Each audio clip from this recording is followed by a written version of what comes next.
สบายดีหลังเรียนสั้นม .4 เพื่อทุกคนเนาะในชั่วโมงนี้เนาะอาจารย์จะพาพวกหลานหมดทุกคนไปทวนคืนวิชาเคมีศาสตร์เนาะฉะนั้นต่อไปนี้เนาะอาจารย์จะนำพาพวกหลานไปทวนคืนในแต่ละบทเนาะมีดังต่อไปนี้เนาะให้พวกหลานทุกคนเนาะไปค้นคว้าในบทที่6และบทที่6เนาะที่หนึ่งคือความหมายของปฏิกิริยาอ่ะ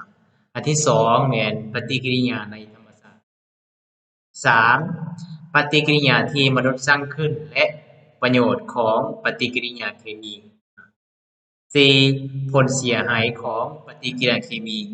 5. ชนิดของปฏิกิริยาเคมีอันนี้เป็นทฤษฎีเด้อให้พวกเราไปค้นคว้าไปตามหัวข้อ5หัวข้อนี้เนาะส่วนภาคคิดไลเนาะภาคคิดไลแม่นพวกเราทุกคนเนาะแม่นสามารถค้นคว้าตามคำถามที่อาจารย์ได้เขียนออกมานี่เนาะข้อที่1เนาะข้อที่4ข้อที่5และข้อที่6เด้อเนาะพวกเราไปแก้เนาะไปแก้ไปฝึกแก้ตามที่อาจารย์พาพวกเราทุกคนได้ เรียนสดในแต่ละวันนั้นเนาะสำหรับในบทที่7บทที่6นะบทที่6แม่นเวลาทุกคนทวนคืนไปตามนี้ค้นคว้าไปตามนี้นะส่วนบทที่7เนาะสูตรเคมีบทที่7แม่นพวกหลานทุกคนเนาะไปแก้คำถามท้ายบทในข้อที่1ข้อที่2ข้อที่3เด้อแก้ตามที่อาจารย์ได้พาพวกหลานทุกคนแก้ให้แล้วเด้อนะ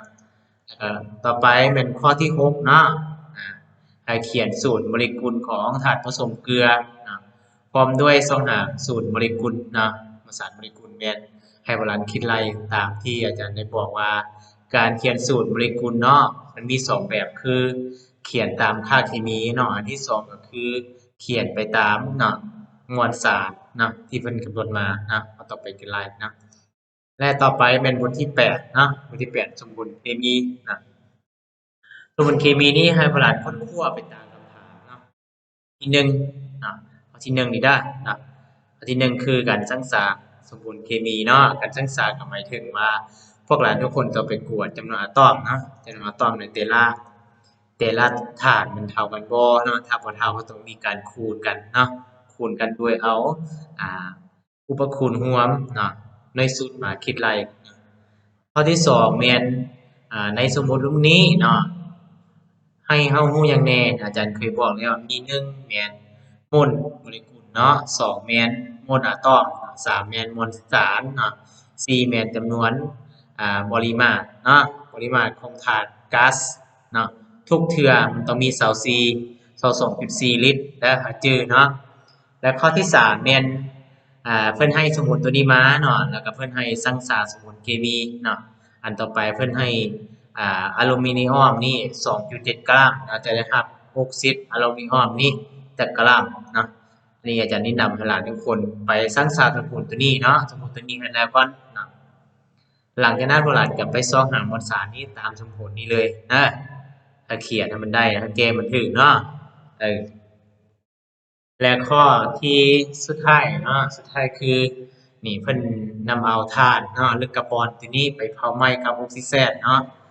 ที่ได้ถ่านขึ้นมาคือไทอากาศมูนิตเนาะ CO2 เนาะเพิ่นให้เขียนสมผลตัวนี้เนาะตามตัวนี้ที่เพิ่นให้ตัวนี้จับกับตัวนี้เนาะมันจะเกิดเป็นสมผลใดๆเนาะที่สองถ้าเพิ่นให้ถ่านตัวนี้0.5มลเนาะจะได้อากาศมูนิตเนาะอากาศมูนิตก็เป็นตัวนี้เนาะอากาศมูนิตเนาะจากมลนะถ้าเพิ่นใส่ออกซิเจนตัวนี้เนาะออกซิเจนตัวนี้2มล จะได้รับอ่า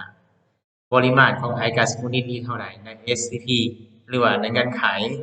มาตรฐานเนาะจะมีเท่าไหร่ลิตรนะอันนี้ให้หลานทุกคนเนาะไปค้นคว้าตามที่อาจารย์ได้แนะนำนี้เนาะถ้าว่าตัวใดบ่เข้าใจแนวพลานสามารถเสิร์ชหาหรือว่าโทรหาอาจารย์ได้เด้ออาจารย์เปิดไฟเขียวให้เวลาทุกคนสอบถามอาจารย์เนาะ